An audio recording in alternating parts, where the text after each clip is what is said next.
We are now recording, and I'm showing my screen. Are you seeing a city, Dennis, or are you seeing my email? I see the city. I see the city. Okay, let's drag this over to the other window. Wasn't sure which window I was sharing. Well, good morning, everyone. My name is Anthony Schmont from Tyndall Oliver. We've got Dennis on the line and Larry. I'm going to do my quick little intro that I always do. Everyone that's here received this email with all the information, the webinar login info.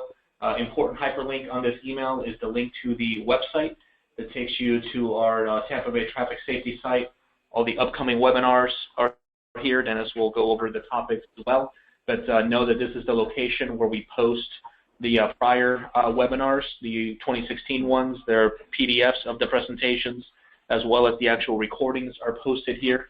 Down at the bottom, there is also a PDH request form for those of us that need professional development hours. That Word file and the PDF of the presentation are also loaded as handouts on the webinar window. So on your webinar window, there should be a thing for downloading links, and that's where that information is. With that, I'll hand it over to Dennis for the formal introduction. Get to show my screen. Yes. Dennis, make presenter.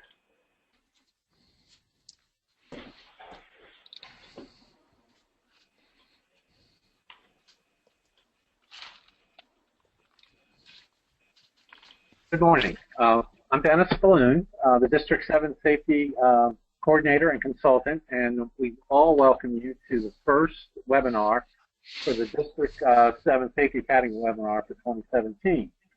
Today's webinar topic will be reducing crashes involving drowsy and distracted drivers.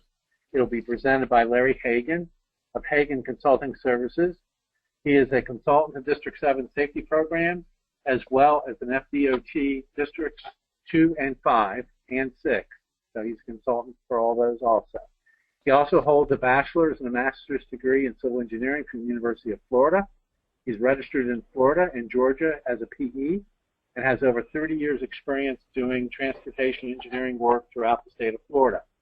Before I get into the introduction for the Safety Academy, I just want to mention that there will be a few poll questions with today's webinar presentation, and also a survey will be provided at the end of the webinar, and we would really appreciate your response so we can continue to provide you with great webinars. With that, I will just briefly go through what the Safety Academy is. The District 7 District 7 Local Agency Traffic Safety Academy is starting today in its 5th year. So the Academy was put together to provide webinars on information, safety-related information to enhance your local safety program. Like I mentioned, this is the 5th year.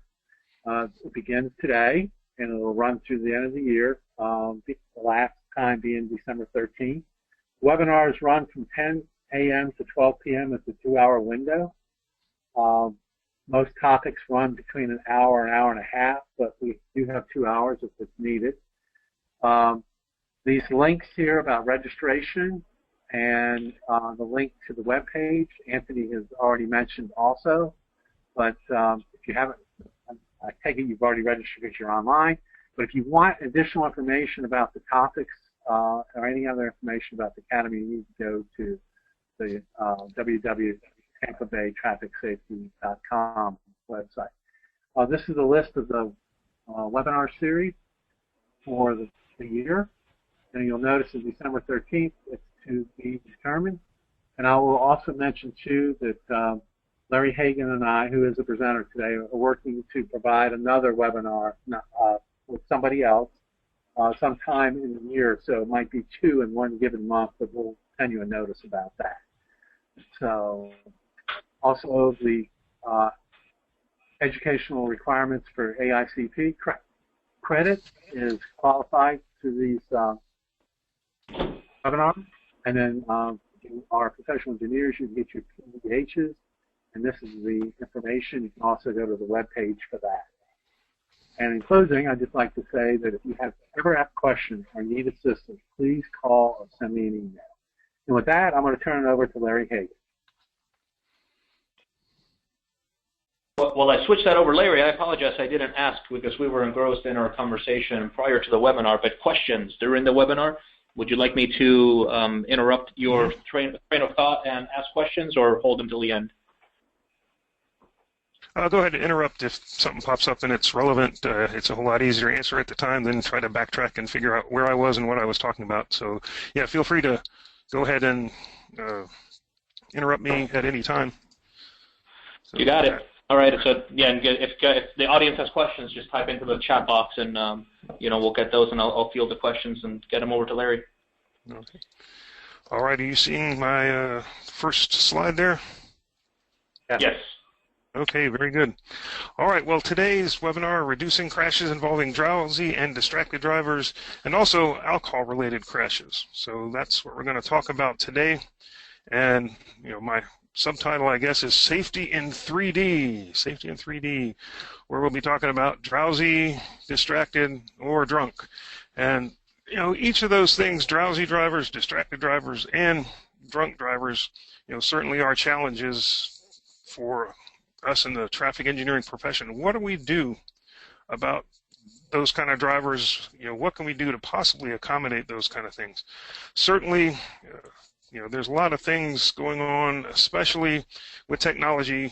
If you were listening in the very early stages, and actually even before we went live, we were talking a lot about technology and automated autonomous vehicles and that kind of stuff.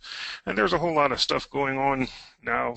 A lot more people texting while they're driving, or using their smartphone while they're driving, and that kind of stuff. And it is creating some real issues. And so hopefully we'll talk about some of that over the course of the webinar, and hopefully give you some things you can do if you're an agency and you have a lot of these kind of things going on. What can you do about it? But I also want to give my standard disclaimer. I do this every webinar I lead, just because in a 1 or 2 hour webinar, you can't be an expert on anything really. And so you won't walk away from this being an expert, but I hope to give you some information and some resources where you can learn a lot more and get to where you consider yourself an expert in these things. If you download the information that's in the handouts, there's a whole lot more information there about what we're going to talk about today. And again, my intent is to equip you with the tools, the information you need so you can learn more and make yourself an expert. But certainly this webinar in and of itself isn't going to accomplish that. All right, so the information I'm going to be talking about today comes from the NCHRP Report 500 series. And Anthony, if you could, bring up poll question number 1.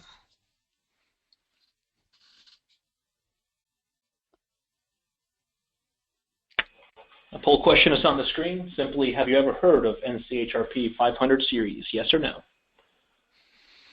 Yeah, it's a very simple thing. If you were on the last webinar that we had last year, hopefully your answer is going to be yes, because we talked about one of the other reports in the 500 series. But if you've never heard about it before, just like to find out what the audience knows about this topic.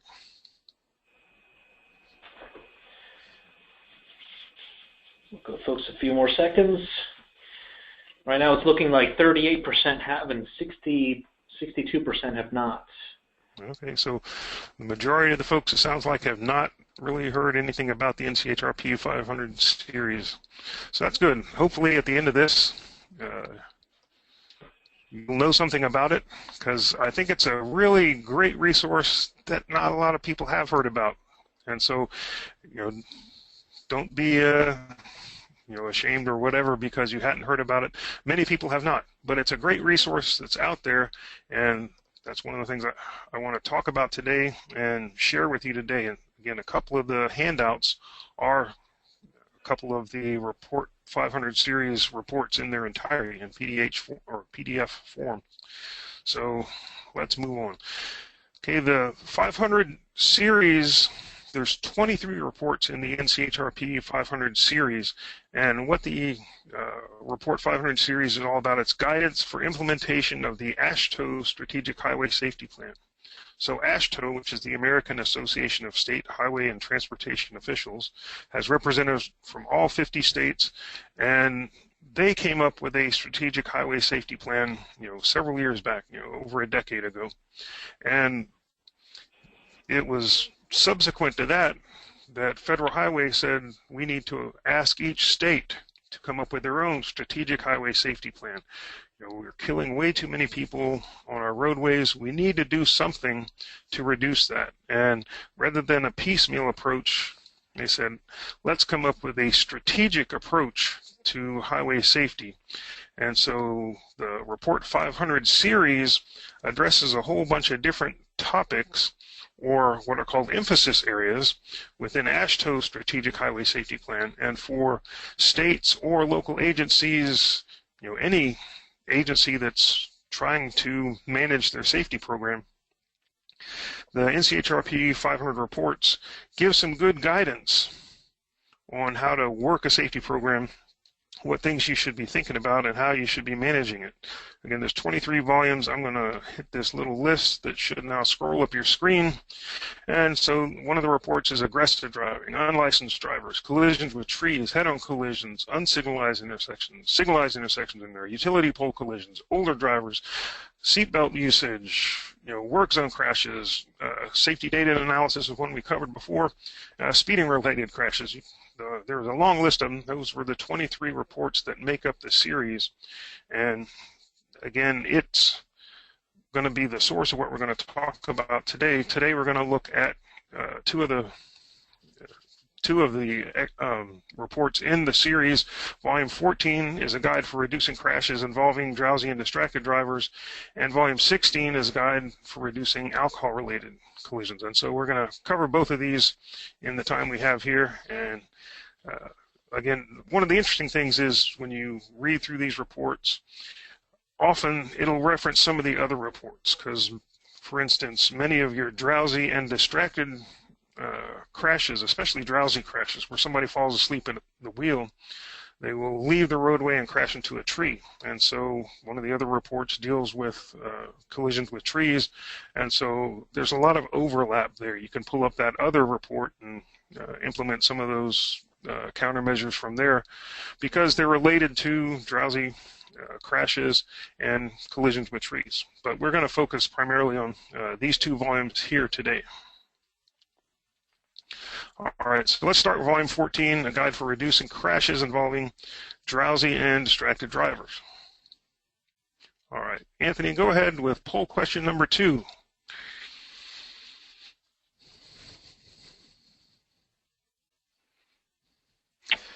All right, that is up on the screen now. All right, so who's primarily involved in the countermeasures for drowsy and distracted drivers? I think many of the people on the webinar are probably on the engineering side of things, and you say, gosh, what can I possibly do to reduce these kind of crashes? So, which of the E's is really responsible for, trying to reduce the drowsy and distracted drivers?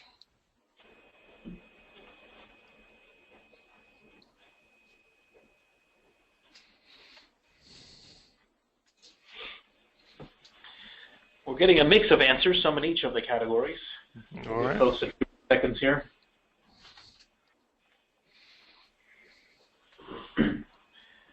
All right, let's post those results up on the screen. We have 11% believe that it is solely the job of enforcement. 32% believe that it is both enforcement and education. 8% believe it is enforcement, education, and EMS. And 50% of the audience believes it is all four: enforcement, education, EMS, and engineering. All right. So about half of them say it's all four, and it really is all four. I mean, it's something where we all do need to work together in order to make this work better, and it's something we all should be working with. We should be working together with our partners in the other E's, because, again, no one E can actually do it all. All right, the problem and what National Highway Traffic Safety Administration, NHTSA, has identified, that these kind of crashes, the drowsy and distracted drivers, is a causative factor in an estimated 25 to 30% of the crashes. And, inattentive drivers may be temporarily distracted by something inside or outside the vehicle. They might be drowsy or fatigued because they've been driving too long, or they might just be thinking of something other than the task of driving. And so, that really is the problem, and it's a tough problem to deal with. The primary source of data on these type of crashes is what's called a crashworthiness data system, and it's based on a national sample of police-reported traffic crashes where at least one of the vehicles had to be towed away. And now the NCHRP reports are a little bit old. They may be somewhat dated in terms of some of the crash data that they present. And again, the data that they're using here is from 2000 through 2003. But the real stuff that's of interest, the countermeasures, are still valid. Just we need to look at more recent crash data. If if you're examining your crash system, hopefully you have good crash data, but still the countermeasures and other things, the strategies that come out of the reports are still very valid and are good things to try. Now there are 4 ways that drivers are distracted. 4 ways people can be distracted while they're driving. They can be visually distracted, and oftentimes that's something outside the vehicle. They look and see something, maybe a car is on fire or a house is on fire or something like that. Something outside the vehicle visually distracts them, and so it takes their vision off of the roadway. And I read some report that said that 90%, I believe it was, of the clues you need to safely operate your vehicle are what you see, or visual clues. And so if you're distracted visually, that is a real big problem. And so visual distraction is certainly something that is a big concern. And again, it could be all kinds of things happening, looking, or you can be visually distracted by something in the vehicle. If you're looking at the CD, oh, is this the one I want to listen to? And so you're reading the CD cover or trying to read the words of the CD or whatever while you're playing something that visually distracts you. So there's visual distractions that could be a distraction for us. You could also be audibly distracted. If there is a siren of an emergency vehicle going by, or somebody honking their horn, or a baby crying in the back seat, you could be audibly distracted. And again, that takes you out of your driving mode and again distracts you from the task of driving. You could be physically distracted, and that could be anything from reaching over to play with the controls on the radio or get something out of the glove box, or all kinds of things like that can be physical distractions in the car. Or you could be cognitively distracted. And cognitively distracted means your mind isn't on the driving task, your mind is somewhere else. And so it could be you're having a conversation with somebody in the car, and so you're thinking about your conversation and thinking about the things you're discussing there. You could be having a conversation with somebody on your cell phone, somebody that you're talking to, even if it's hands-free. And this is one of the reasons, for several years they did a lot of studies, and what they showed was in cell phone conversations, and this is even before the advent of the smartphone, that cell phone conversations, it didn't really matter if you had the phone up to your ear or if you were hands-free mode, your mind was still distracted. You were cognitively distracted, and so you weren't paying attention to the driving task. And so again, you're still distracted. Maybe your hand isn't occupied if you're doing it hands-free, but your mind is occupied with something other than safe driving. And so again, they showed that really the hands-free versus hands-on the phone really made no difference in terms of the amount of distraction. Again, because it's primarily a cognitive distraction when you're having that type of conversation with somebody. But in addition to distraction, we're also talking about drowsiness. And drowsiness or fatigue is not as triggered, if you will, by something like a distraction. Drowsiness or fatigue is something that's more progressive, where you progressively withdraw your attention from the road. Over time, you're just getting tired, you're getting bored with the same old road, blah, blah, blah, same old scenery, blah, blah, blah, and so your mind just drifts away. And so again, you become cognitively distracted, but it's not something as triggering, if you will, as a conversation with somebody on the phone or in the car. And so Distracted crashes and fatigue crashes really are things, and we'll see this as we go through some of the slides coming up. We really believe they are underreported in the police crash reports because, unless there's some evidence of it, unless somebody confesses to it or a witness says, hey, he was on his phone or something like that, drivers may not want to admit they were on the phone because then they may say, it may cause the officer to charge them with the crash if they weren't paying attention. And so unless there's data for an officer to make that call that this was a distracted driver, it may not get checked on the crash form, and so it may not really get counted as a distracted driver type crash. And again, so we really believe that many of these type crashes are underreported, that we really don't know, we really don't have a good estimate for how many crashes really are related to distracted driving. Now, in the HRP 500 report, they talk about this iceberg analogy of the problem. That what we see, or what's documented in the crash reports, is the tip of the iceberg. It's the stuff up above the surface. And so, again, we don't really have an idea of the true extent, the depth of the iceberg, if you will, because, again, the crash investigation, it's a retrospective reconstruction of the crash, based on the crash scenarios, the driver and witness statements that the officer can collect on site, and any physical evidence at the scene. So the officer is relying on what the people tell him or the physical evidence at the scene, and the police, the police typically are not going to check that box that it's a distracted driver crash unless there's evidence to support that. And so they're reluctant to allege that the driver were distracted or drowsy unless somebody explicitly says, I saw that guy sleeping at the wheel, or I saw them texting while they were driving, or whatever. So, that's why, like I said, we believe they are greatly underreported. Now, just below the surface are many undocumented cases where the drivers know they were drowsy, or they know they were distracted, but again, don't want to admit it to the police.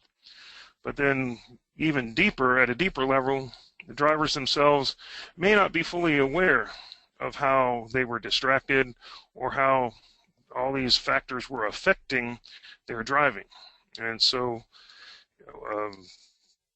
again, the iceberg, we believe, is a whole lot bigger than what we just see on the surface. And so the overlap that you see in the middle there is where people are kind of drowsy, and that drowsiness results in being distracted. And if you've been without sleep for a while, sleep deprivation can lead to a real loss of vigilance, and so you're not paying the attention you should to the driving task. And so again, that's going to impact how successful you are in navigating the roadway.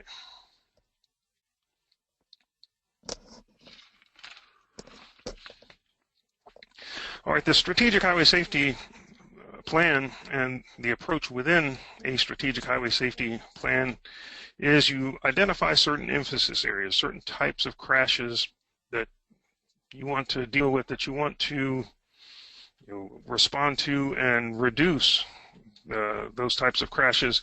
And typically those are called emphasis areas. And what is the problem? And so this is the area that we're going to emphasize. We're going to try to reduce crashes in this area. And for each emphasis area, there's one of these NCHRP 500 reports. And again, right now, we're looking at drowsy and distracted drivers. For each emphasis area, there's several objectives. And each of the objectives are the things we can do, things we can try to do to reduce crashes or reduce severity of crashes in that particular emphasis area. And then for each of those objectives, there will be a bunch of strategies. Several strategies. How do we actually achieve that objective that we're going after to reduce crashes related to that emphasis area? And that's what we're going to look at as we look into the drowsy and distracted NCHRP 500 report. So the objectives of this emphasis area, where we're trying to reduce crashes and crash-related injuries and deaths due to inattentive driving, here are the objectives. We're going to try to make roadways safer for drowsy and distracted drivers. Now, what does that really mean? Well, that goes back to something I learned back when I was in college. One of my professors said, when we design a roadway, we don't want to design just a safe roadway, meaning something as long as the drivers don't screw up, they survive. That as long as the drivers are fully attentive and, stay within their lane and do their thing, they survive the driving experience. We don't want to do that. That's a very minimalistic design. Instead, we want to design a forgiving system where even if the driver messes up, because we're imperfect and we do mess up, even if they do mess up, it won't be fatal. They can survive their mess up. They can survive turning back pay attention to your child in the back seat instead of looking straight ahead where you're driving. And so even if somebody does something they shouldn't do, it shouldn't be a fatal error that they make. So we want to make the roadway safer for drowsy and distracted drivers, where even if somebody does fall asleep at the wheel, it's not a fatal mistake that they've made there. We want to provide safe stopping and resting areas. And before we went live, Dennis was talking about this, stopping in a rest area to take a nap. Well, that's perfectly fine. And, that's what rest areas really are for, is for resting. So if you need to pull off, catch a little shut-eye, then that's okay. If you go by a rest area in the middle of the night, you'll see they're often filled with people doing just that. They're filled with trucks that the driver is catching some Z's so he can get up and head out in the morning and get where he needs to go. So a good way to reduce drowsy crashes is give people a safe place to sleep. And so we'll look at that some more. And we also want to increase awareness of the risk of drowsy and distracted driving. So we do need to do some outreach, let people know, hey, this is risky to be driving all hours of the night if you haven't had sleep. You do need to pay attention to the driving task. Just a second looking away, and bad things can happen. And so that's an important objective. And then we want to implement programs that target populations that are at an increased risk of drowsy and distracted driving crashes. And so these are the objectives that were identified in this NCHRP report. These were the big objectives that we're going to try to address. And now we're going to come up with strategies for a strategic way to go about doing these objectives. So here we see, here's the first objective, make roadways safer for drowsy or distracted drivers. That's the objective. And then for each objective, there are particular strategies. And so the first strategy there, install shoulder and or centerline rumble strips. So again, if somebody's starting to drift off to sleep and they start to drift out of their lane, they feel the vibrations and the noise of their vehicle running into the rumble strips. And it again will make the roadway safer for the drowsy or distracted drivers, because hopefully it's going to wake them up. It's going to say, oh gosh, and jar them to be awake and get back into their lane. And so it's a very common countermeasure, and it's a good strategy to think about on roadways where you have vehicle leaving road crashes, where vehicles are parting the roadway and crashing into something. One big problem with them is it does make noise, and wherever you put in these kind of things, the residents will typically complain about the noise. I was doing a road safety audit a few weeks ago up in the St. Augustine area, and there's a stretch of rural road. It's a rural two-lane road, fairly high speeds on it, and they put in the rumble striping because they were having a lot of runoff road crashes. And so they put in the rumble striping, and a lot of the residents that live right on this two-lane road, it's a state road, are complaining about all the noise for the vehicles that start drifting. And when you hit those rumble strips, it does make a lot of noise, but it's there to wake the people up. And it really is a safety improvement. And so the residents don't like it, but if it keeps people alive, it's a good thing, and it's a worthwhile thing to pursue. The second strategy, implement other roadway improvements that reduce the likelihood and severity of runoff road and or head-on collisions. Again, we want to think about making it forgiving, where even if somebody does run off the road, they leave the road and the rumble strips don't wake them up or whatever, that they can still survive whatever happens there. So making sure we have crash cushions where they're appropriate, or adequate clear zones and those kind of things, and other roadway improvements that we can put in to make it where somebody that drifts out of their lane, drifts off the pavement, where they can recover and get safely back on the road. That's the kind of thing we want to do under strategy 2 there. Strategy 3, same kind of thing, implement roadway improvements to reduce the likelihood and severity of other types of distracted and drowsy driving crashes. The number 2 was runoff road or head-on collisions. If there's others that are related to distracted and drowsy driving crashes that we're experiencing, what other things can we do to help in our situation? And again, we may want to refer to some of the other NCHRP 500 reports as well. All right, our second objective, provide safe stopping and resting areas. So make sure that if you have rest stops, people can get to them. And another important thing to do is something Florida has done in the last few years, improving security. Because a lot of times if the rest area is in a area that's not really well lit, or a place where you might be fearful, you're not going to stop and rest there. So it's nice to have security and lighting and stuff so that you feel safe, taking a nap in your vehicle or whatever. So again, if we want people to use the rest areas to get the rest they need so they don't run off the road and crash into something and hurt themselves or die, then we need to make our rest areas where they're safe and where people feel comfortable stopping and getting the rest that they need. The third objective, increase driver awareness of the risks. This is public outreach stuff. So conduct education awareness campaigns targeting the general driving public, and visibly enforce the statutes to get people to pay attention to what they're doing and those things. This is a great thing to work with your local community traffic safety team, the CTSTs. If you've got a lot of drowsy, distracted driving crashes, well, get the CTST involved, because that has all the players, engineering, education, enforcement, EMS, all in the room. Talk about it and work up some strategies here, conduct education awareness campaigns, use some of the CTST dollars to do this kind of public outreach, to reach the public and let them know the dangers of this type of thing. All right. The fourth objective, implement programs that target populations at increased risk of drowsy and distracted driving crashes. And there are certain populations that are overrepresented in this type of stuff. And one of those populations is young drivers. And young drivers, they've watched mom and dad drive, steering with their knee while they're eating their Big Mac and, eating their Frosty or whatever.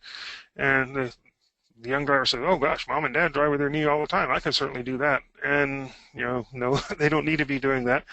Mom and dad really don't need to be doing that either. But I think oftentimes many young drivers think, oh, driving's so easy. Mom and dad do it, and mom and dad are not that smart. I can certainly do it better than mom and dad.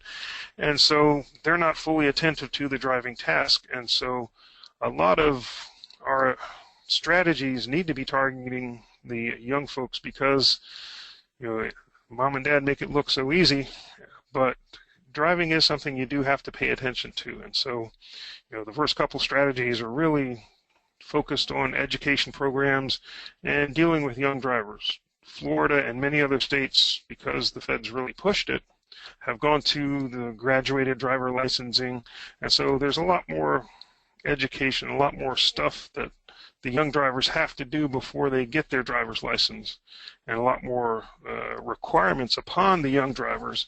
And again, it's because they need to get that experience driving, when you can be a little more focused on it before we just turn you loose on the road. The third strategy is really interesting. Encourage employers to offer fatigue management programs to employees working nighttime or rotating shifts. I got up this morning and I met some friends at Waffle House, which is open 24/7, and I was thinking about that related to the people that work that midnight or middle of the night shift at Waffle House. They go home when it's dark. After working, throughout all the dark hours, many of them may be drowsy drivers, and so it would be a great thing for, a company like Waffle House or Walmart that's open 24 hours or whatever, to have some educational outreach or, some kind of program from management, making them at least aware of the dangers of drowsy driving. So before they leave, grab a cup of coffee or something. Make sure you're awake before you hop in your car and go home at the end of your shift. And so, again, it might be something, for the CTST to get involved with. Come up with some educational outreach materials, share them with, the Waffle Houses or Walmarts or places that are open 24 hours that have those late night shifts that'll be possibly driving while they're drowsy. Work with them, and again, you may save a life. So, something really important, something useful to do there, I think, as well. Commercial motor vehicle hours, the fourth strategy there. You see trucks all over the roads in the middle of the night. I oftentimes like to get up early and hit the road, like I say, dark and early in the morning. If I get up at 4 o'clock in the morning and hit the road, it's me and thousands of trucks on the road. And the truckers, I think, like to move when there's not as many cars, cutting them off and that kind of stuff. And so commercial motor vehicle carriers also should be reached with these kind of educational materials. Make sure they have programs, they have the information they need to share with their drivers the dangers of driving when you're drowsy. Now, commercial motor vehicle operators, if you're a license with that commercial motor vehicle license, you have regulations on how many hours of continuous driving you can take before you have to stop and get a rest, and it is very heavily monitored. But still, if you're pushing the limits there, it's something that, again, the commercial carriers need to be aware of, and make sure the drivers are aware of the dangers of driving that big rig if you're not fully awake and aware. So important stuff there. A few more strategies here. Enhance the enforcement for those commercial motor vehicles. Make sure they are paying attention to how many hours of continuous driving there.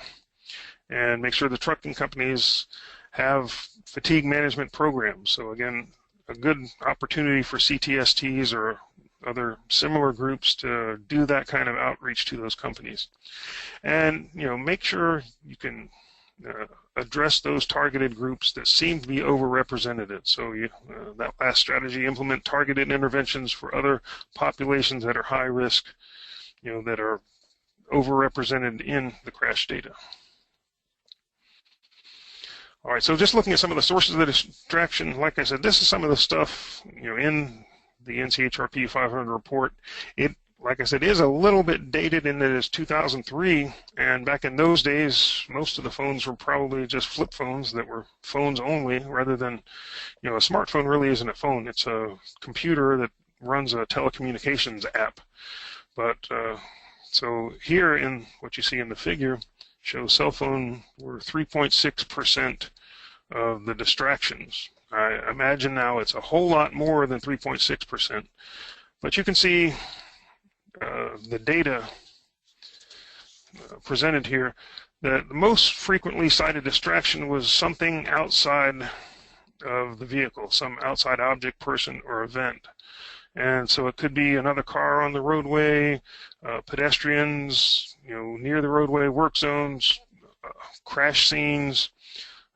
Basically, rubbernecking kind of stuff is what would cause that distraction in that outside object or person event type thing. Other occupant in the vehicle could be somebody talking to you, or your child in the back seat or whatever, something like that. Then you see things like reaching for an object, something you brought into your vehicle, so maybe reaching for a phone or reaching for, a purse or reaching for something else that you brought into the vehicle. We see 3.7% moving object in the vehicle. Something has shifted, and so something is sliding off the seat or whatever, and you want to reach over and grab it. 3.7% of the distractions were identified as that kind of thing. And so you can see adjusting the radio cassette, eating and drinking, adjusting the AC, that kind of stuff. But roughly 35% are other. And so there's a lot of other sources of distraction besides what we just see here. But like I said on the slide, 3.6% were cell phones. I'm sure it's a whole heck of a lot more than that right now. All right, so what does the attention status look like? How attentive are the drivers, by age group is one of the things they also studied. And one of the reasons that younger drivers were particularly targeted, as we mentioned in some of the strategies, is because younger drivers are more likely to be distracted and much more likely to be distracted by things around them or other things going on in the vehicle. And so younger drivers under the age of 20 are especially likely to be distracted at the time of their crash, although all groups are affected by distractions. Drivers in the 20 to 29 age group have the highest percentage of sleepy or asleep crashes. It's people, out partying too late, not getting enough sleep, think they're invincible or whatever, like I used to when I was in that age group. You think, I don't need any sleep, I can just keep going and going. And so, again, you see a lot more sleepy type crashes. And the older age groups are overrepresented in the looked but didn't see crashes, where they looked but they just couldn't make out the conflict there, couldn't make out what was going on. And again, I just believe that that's one of the things that come with age, is you start to lose some of your visual acuity. And so the older people are overrepresented in those type of crashes. And so clearly, though, you can see, no age group is immune to the problem of inattentive driving that affects people of all ages. All right, in this slide, remember that we really believe the drowsy, distracted crashes are underreported. So really, it's probably a lot worse than this. But compared to attentive drivers, distracted drivers are 50% more likely to be seriously injured or killed in their crash, while drivers who have fallen asleep are 2.3 times more likely to be seriously injured or killed. And that's the kind of information you can pull from this crash, and again, or from this slide. And so it's, it is a serious problem, and the serious and fatal crashes often involve people that are distracted, people that are asleep, people that maybe looked but didn't see the things that were out there, didn't fully see it. And so these are, serious issues we're looking at. It's interesting, they also studied driver attention by time of day. And so what times of day are we having these different problems? And you can see for, attentive versus distracted, looked and didn't see, sleepy or asleep type crashes, how each of those things varies over the course of the day. Certainly over half of all drowsy and driving crashes occur, late at night between 10 p.m. and 6 a.m., 40% occurring between 2 a.m. and 6 a.m. And so, again, compared to attentive drivers, the crashes of distracted drivers are also somewhat more likely to occur in the evenings and at night. And crashes where the driver looked but didn't see actually show up a lot more during the morning hours. Some of that could be glare. Some of that could be, people not fully awake, still needing their caffeine fix for the day. Now, another thing that's given in the report and the NCHRP 500 is the time frame and relative cost for each of these strategies. And so, like I said, although some of the data behind this report may be a little bit old, from 2003, a little bit dated, the strategies are still good. And the material in here can still help you when you're trying to work your safety program.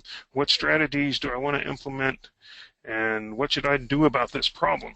And one of the things they also give you in the report is the time frame for these things.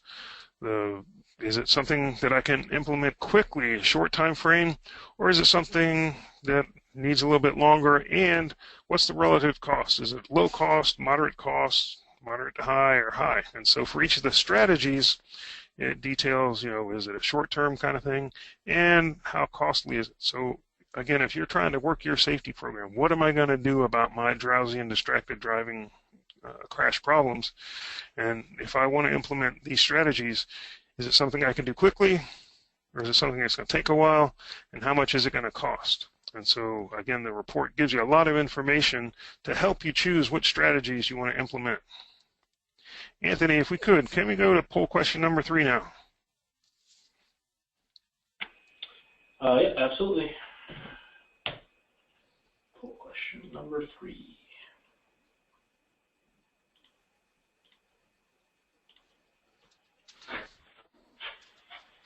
That's up on the screen. All right, so are you all still with me, or are you falling asleep? Do you want the good news or the bad news? Go ahead and give me all the news. Give them a few seconds to respond. Looking around 22% yes, 65% no, and 16% of the audience is asleep. Okay. Well, we haven't lost all of you, so still there's a few of you still with us, so that's good. That's good. We'll share those on the screen. Yeah, the final was 23% yes is getting drowsy, 63% no, and 15 we've already lost.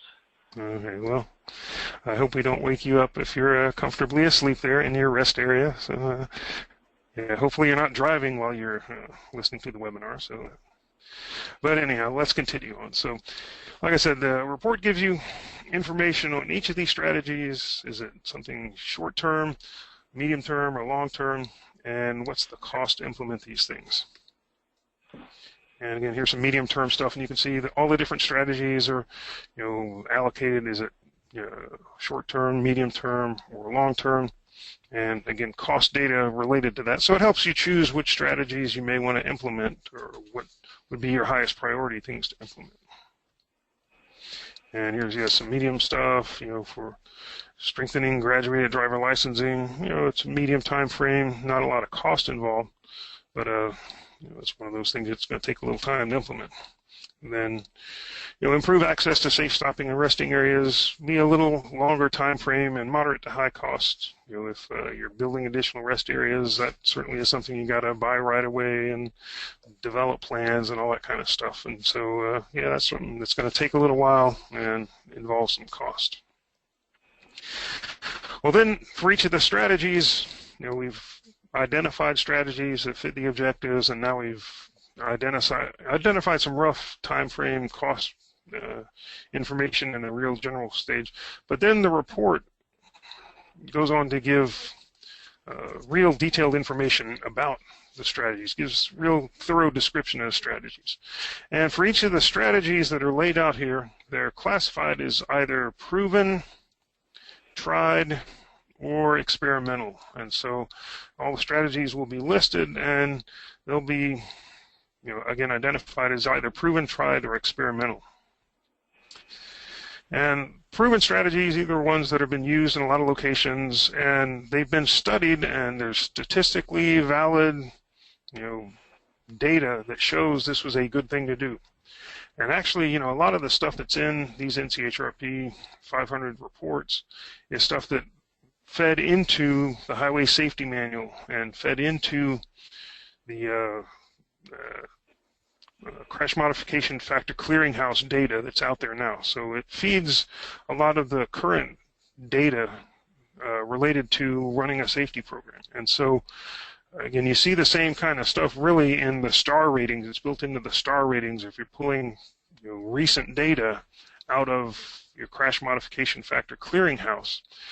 Some of the strategies are proven. That means they'd have a real good star rating. They're good statistical basis for their evaluation. The tried strategies are things that people have tried, and it looks like they're pretty good, but maybe the statistical validity of the study is questionable or something like that. And so you can feel fairly comfortable implementing these things. They've been tried and they seem to be successful, but they're not at the level, if you will, of the proven things.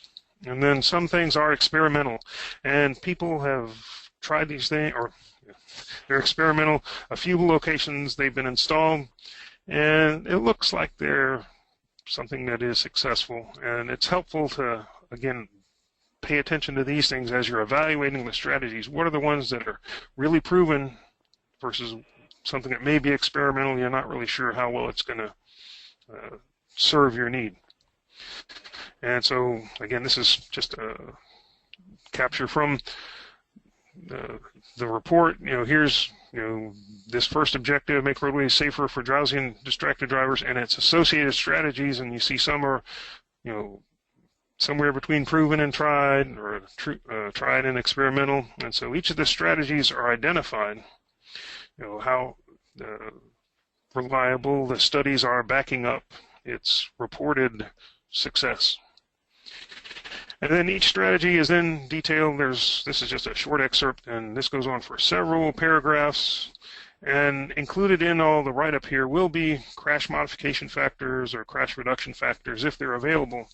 And so, again, it gives you a lot more information about each of these strategies, and what are some of the things you want to think about when doing it, and what are the things you want to make sure you don't do, and that kind of stuff. And so, yeah, here's the first objective and its first strategy. And here's the next strategy, same kind of thing. And again, this is just a small excerpt. It goes on for many, many paragraphs. And crash modification factors or crash reduction factors will be included in the write-up here if they are available. And so, these are some of the strategies, and it, again, lays out all the details, things to look for, and things to be aware of as you're thinking about implementing each of these strategies. It talks about things like the safety edge. Now, safety edge is a good countermeasure for drowsy and distracted drivers. If the vehicle leaves the roadway, safety edge allows them to get more safely back on the roadway. The number one cause of vehicle rollover crashes is edge drop-off. And so if we can eliminate edge drop-off by doing some engineering, putting in safety edge, then we can save a lot of lives, reduce a lot of injuries. And so safety edge is a good countermeasure where you have a lot of vehicle leaving the road type crashes. Many agencies have gone to something like cable median barrier or two-faced guardrail or something like that in the medians to reduce the crossover crashes. And again, it's something reduces crashes that may be very rare but very severe when they do happen, when somebody crosses over a median and hits somebody in the opposite direction. And so, again, it's another thing that can be done, an engineering thing that can be done to reduce these kind of crashes where drowsy or distracted drivers leave the roadway and crash into something. And it also looks at all the non-engineering treatments, doing the driver awareness things, reaching out to people, conduct education awareness campaigns, and again gives all the details for that specific strategy. Where you target specific populations, again, it's something that's proven or tried. It's been tried in a lot of locations and proven in others where they've got good statistical basis for how successful it was. And so, again, it's all detailed very well in the report. It gives you a lot of information. We talked a little bit about younger drivers. One of the things they have shown, the studies show, younger drivers, if they have passengers in the car, tend to be more involved in fatal crashes. And there's a lot of people speculating, is it because the younger driver is showing off, or because they're distracted talking, or communicating with the other people in the car? Not really sure, but you can see significant increase in fatal crash rate by having passengers. And that's why a lot of the graduated driver's licensing limits the young drivers to how many passengers they can have in the car at the time.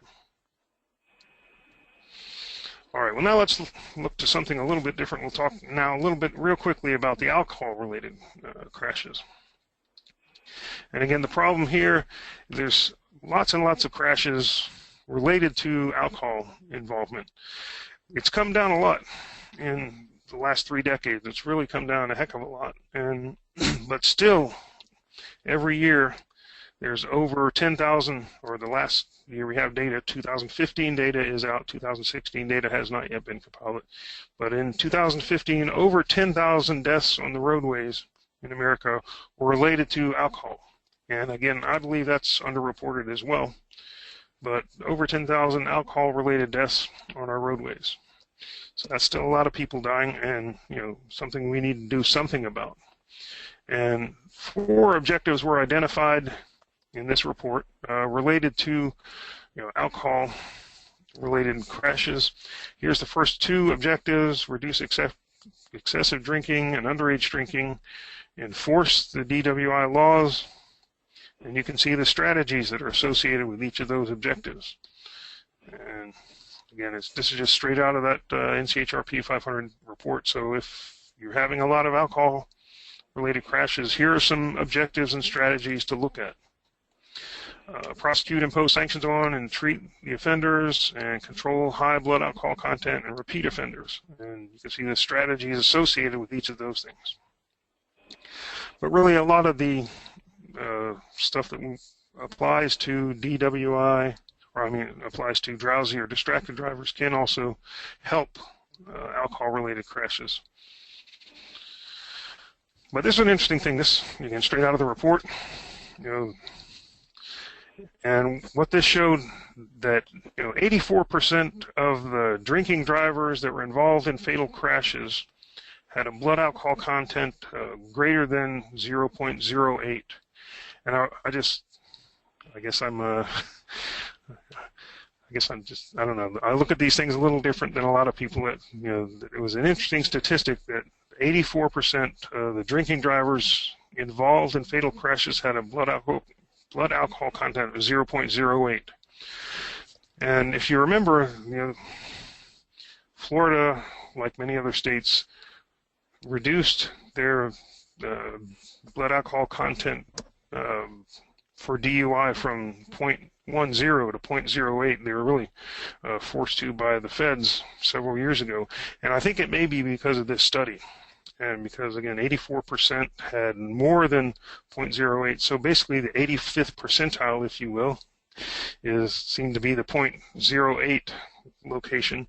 And we seem to do everything in traffic engineering on the 85th percentile. So the 85th percentile, basically was the 0.08. So it seems that was the cause, I believe, for shifting everything from 0.10, where we used to be, to 0.08, which was a good thing.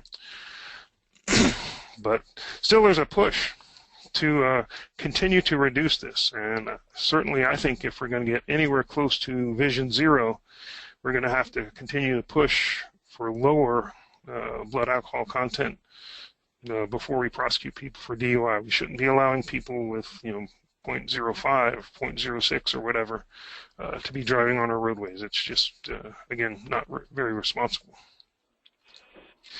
But again, all the information is given, time frame and cost info for the strategies that are laid out for addressing alcohol-related crashes, and again, short-term stuff, and whether it's low, moderate, or high cost to it.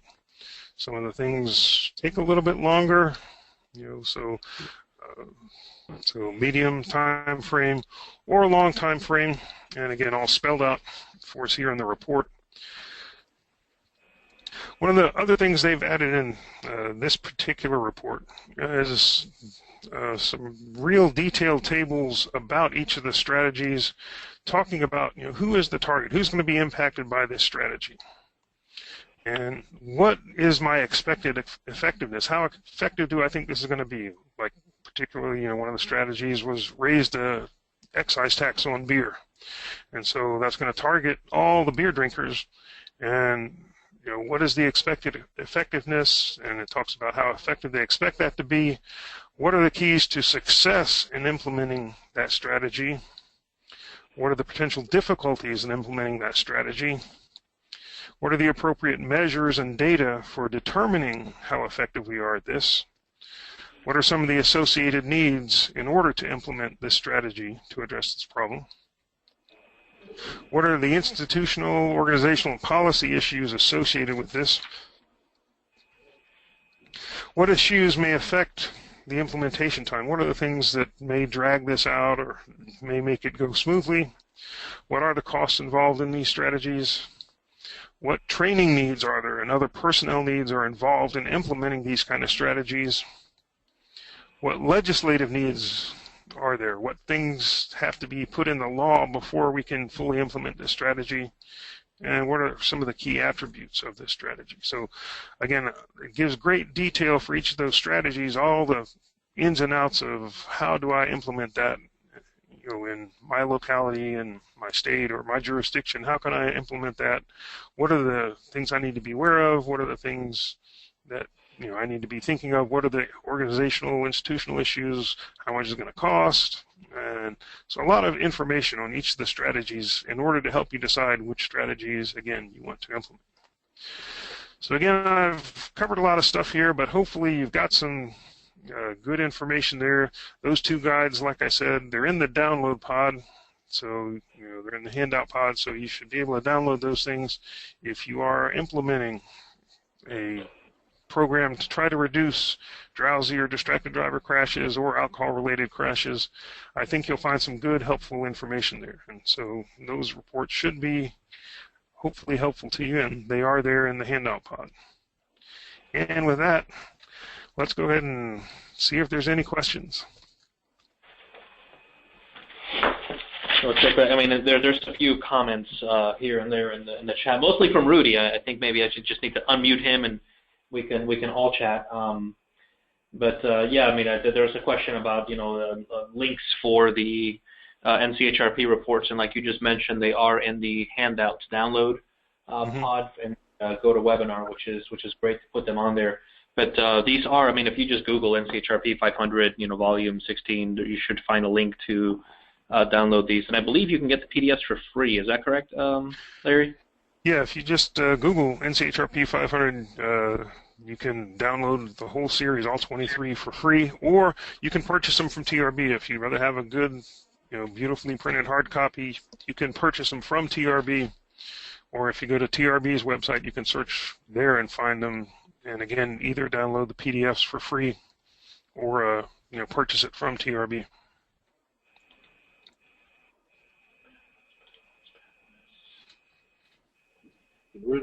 Did Rudy log on?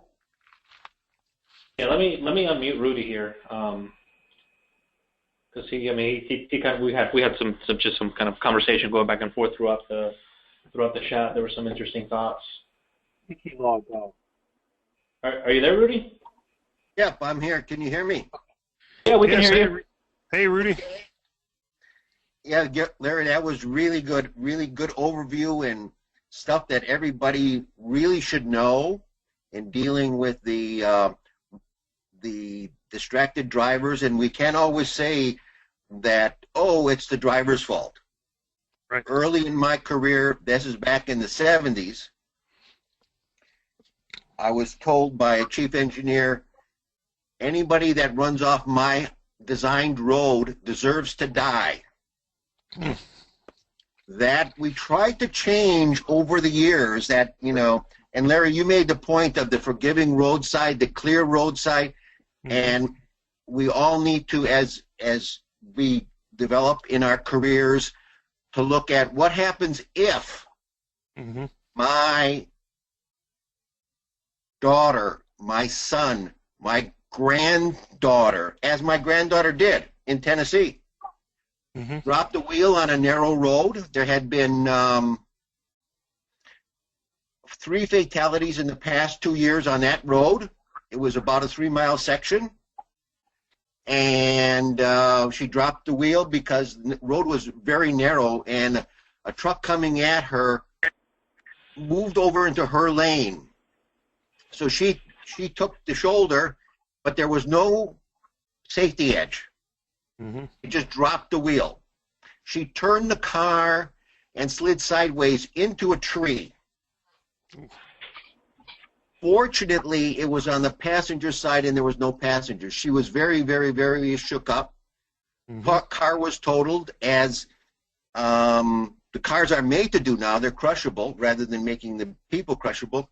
Mm-hmm. But there's a lot of roads out there, and I think as we look as professionals, say, I'm designing this, it's going to be out there for 50, 60 years, or I'm not going to be out there. What can I do to enhance safety, to give my grandchildren a chance to survive, a chance to what we talked about was a clear and forgiving roadside. We as engineers provide areas for people to make mistakes. We know people are going to make mistakes. How many of you have been driving down the road and all of a sudden say, I don't remember how I got here? Exactly. And you were actually in a trance. And I have talked to psychologists about this very thing, and they say you are actually unconscious at that particular in their vernacular. You are not really there. You were someplace else. Mm-hmm. So we all have these things. So what we want to do is to provide time and space for people to make these stupid mistakes. How many people say, oh, that was a stupid mistake, boy, I'm glad that, whatever. Mm-hmm. And you give time and space to recover, and then you provide a safe roadside, a clear roadside for people to hit against. That's why we have the breakaway sign supports. That's why we have the guardrail and the breakaway end treatments now. So those are things that you as engineers need to be looking at every day as you drive down the road. How can I make this road safer? Should be doing a scan down all of your roads all of the time and saying, where could I? How could I? But also keep in mind that you are driving, so you may want to have somebody else drive, and then you can concentrate on the roadside and the roadway. How can you make your roadside safer at little or no cost? That's the goal. If I just do something little or no cost and I can save a life, how good is that? But Larry, I just want to thank you for this. It's a real issue. When we developed these 500 series, we wanted them to stand in perpetuity, that they would be available for everybody for years to come, and they'd be relevant. That's why we put them on the web. And NCHRP was talking about updating them as we go. But they're all, you can get go online and have them downloaded as a PDF, or you could just look at them and do word searches and so on. So we did a lot of things in there to make it easier for the next generation to do that. And this was developed in we started in 2000. So that's been a long time ago when I was a young engineer. Now I pass this on to the new engineers like Larry and Anthony and Dennis. You're not an engineer, but you are older than I am. So with that, thank you, and always look out for how you can increase safety for your grandchildren along the roadway. Thank you. Mm-hmm. Thank you, Rudy. I kind of have a question or a comment. It's interesting that there have been some decreases. You showed a couple of charts that, although they showed kind of some older data because that's what's available in the reports, in the last couple of decades there have been decreases. Would you say that the greatest advancement has been because of things like engineering, roadside things, the signage, the guardrails, the clear zones, the safety edges, that there has been less fatalities? Or do you think it's things like vehicle design, better crumple zones, better airbags, better seat belts, EMS, they can get to the scene of the crash faster? and save the person's lives, or is it education? Is it there's actually less drunk driving? Is it things like the AAA program where they tow, your vehicle on St. Patrick's Day back to your house so that you don't have to drive drunk? Is it like things like Uber, where you can just call and they'll go pick you up? Is it all of the above? So kind of two-part question. Which one of those do you think has had the greatest impact, and where in those categories do you think we have the most room for improvement? Well, certainly I think it is all of the above. The vehicles are much better designed. Seat belts, the airbags, certainly curtain airbags, and all these other things we've added to the vehicles, the crumple zones, like Rudy mentioned. Vehicles are much better in their design. Also, the roadway design has improved a lot over the years, where we are paying attention to things like, guardrails and clear zones and, breakaway sign supports and all those kind of things. Certainly, I think, the engineering side of things has certainly gotten a lot better. I think probably there's not as much drunk driving as there used to be as well because of some of the educational outreach. So I think that's been effective, and the fact that the DUI enforcement has stepped up, and there are severe penalties for doing it, and it really impacts your life if you get a DUI arrest and conviction. I mean, it's a real serious thing nowadays, whereas, it used to be one of those things, well, you didn't kill anybody, so, we'll kind of let it slide. Well, it's not quite like that anymore. And so certainly I think it's been, all of the E's have contributed to making a real big difference. I mean, EMS and, being able to get to the crashes and treat people quicker helps the survivability of the crashes. And so all those things have combined to make a huge difference and save a lot of lives, reduce crashes, and all those things together have worked extremely well.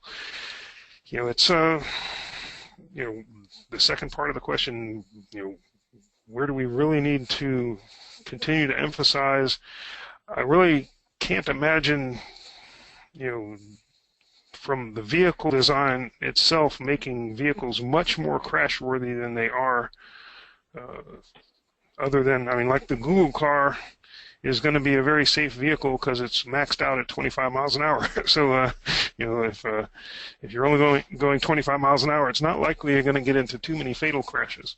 But, I think some of the autonomous things, like we were talking about at the very beginning, can help reduce crashes, but as far as survivability of crashes, you still have to deal with the law of physics, and you can't go from 60 miles an hour to 0 miles an hour in a millisecond because you start generating way too much G-force, and your body can't take it. And so we're somewhat limited into, I think, what we can do from the engineering side to make the cars more crash-worthy. Hopefully we can reduce the number of crashes we get into. But, again, it goes back to education is still one of the main things that we have to continue to spend money on, because drivers have to make good decisions. And so you, as the driver, are responsible for, am I awake and alert enough to drive?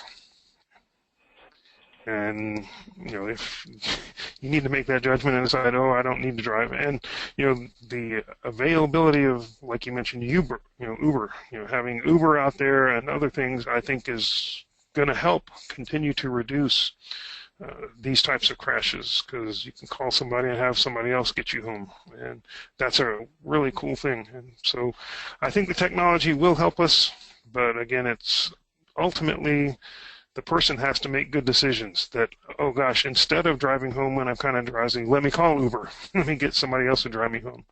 And so it boils down to, education still needs to be a big part of this, getting people to make wise choices so that, they don't endanger themselves and others. Larry, this is Dan. I'm just making an observation. I think this is the 5th year of the District 7 Safety Academy webinars.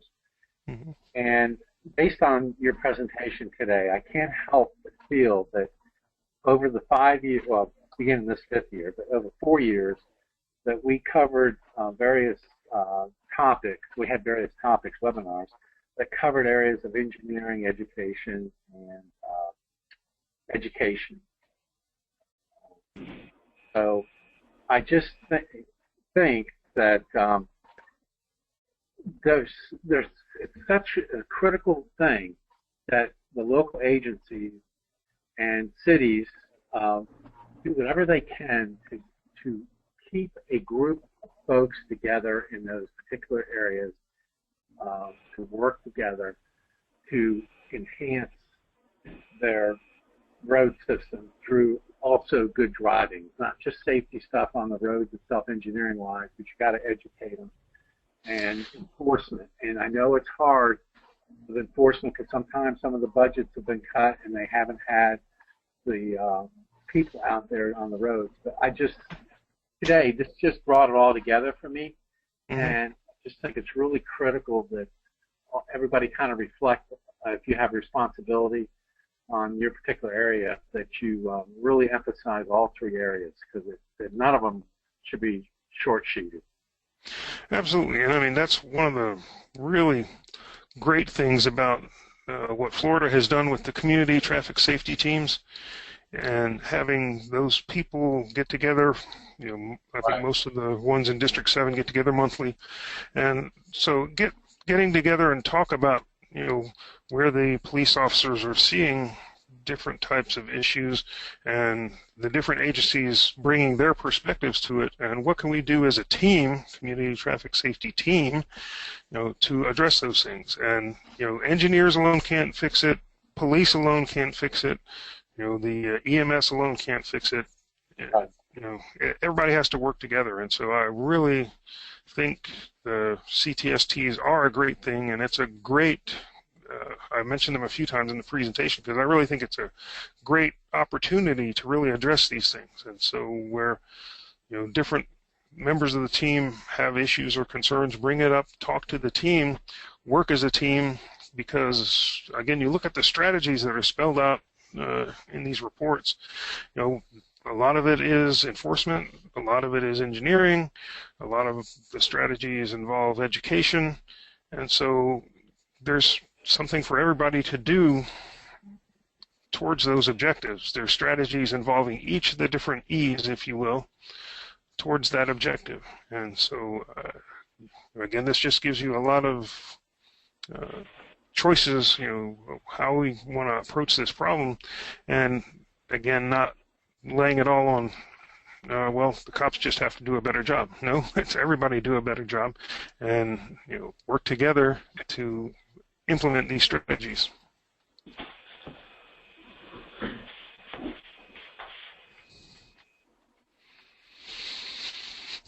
Well, do we have any other questions in the chat, Anthony? We do not at the moment. I think we had a really good discussion there, kind of wrapping it all up at the end with. It's really kind of bringing back again your initial poll question of who's responsible for it, which one of the E's, and tying it all together. I think that's a good. Well, this was a good way to start out 2017, and I'd like to thank all those that attended this webinar, and looking forward to having you attend the upcoming ones in 2017. And I think we have some good ones ahead of us too, some additional ones. Dennis, I have one more thing. Just as the person coordinating the PDHs, if you're a PE in Florida, your renewal is due the end of February, and so that's coming up pretty quick.